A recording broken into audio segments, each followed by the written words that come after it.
লাহেং নকছাৰীৰ এটি অগ্ৰণী সাংস্কৃতিক গোষ্ঠী চক্ৰধাৰী সাংস্কৃতিক গোষ্ঠীৰ চতুৰ্থ বাৰ্ষিক প্ৰতিষ্ঠা দিৱসটি আৰু শিশুসকলৰ মাজত অনুষ্ঠিত হোৱা কৰ্মশালাৰ সামৰণি অনুষ্ঠান ১ নং লাহদৈগড় মৰাণগাঁও প্ৰাথমিক শাখা নামঘৰত দেওবাৰে অনুষ্ঠিত হয়।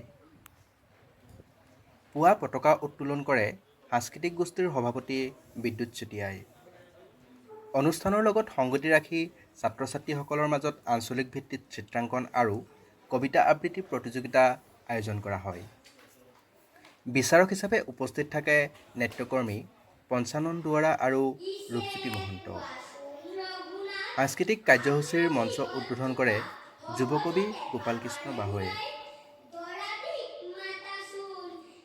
অনুষ্ঠানত সাংবাদিক স্মৃতিপ্ৰিয়া লাহনকে প্ৰমুখ্য কৰি বহু গণ্যমান্য ব্যক্তি উপস্থিত থাকে।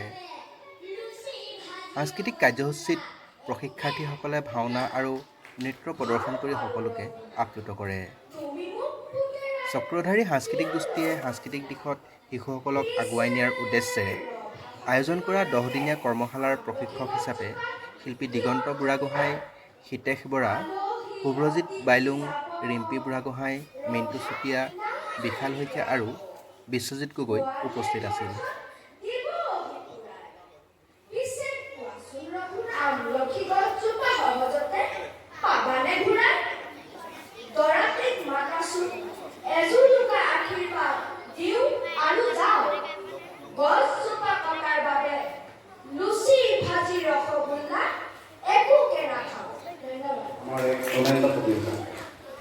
চৌষষ্ঠি কলাৰ ভিতৰত কাণ কলা হৈছে অভিনয়। কথা কোৱা আমি সকলোৰে বাবে এক সৰল কলা, আৰু এই কথা কোৱা কলাক যদি আমি সকলো সংমিশ্ৰণ কৰি কাব্যিকতা দিয়াৰ চেষ্টা কৰোঁ, সেয়াই হৈছে কবিতা। কিন্তু কবিতা মানে এইটো নহয় যে ভাওনা হৈ আমি কবিতাৰ প্ৰত্যেকটো কমকৈ আমি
আমাৰ চক্ৰধাৰী সাংস্কৃতিক গোষ্ঠী লাহিং নকছাৰী যোৰহাটৰ ৪ৰ্থ বাৰ্ষিক প্ৰতিষ্ঠা দিৱস উপলক্ষে আমি দিনজোৰা কাৰ্যসূচী কৰি থকা হৈছে।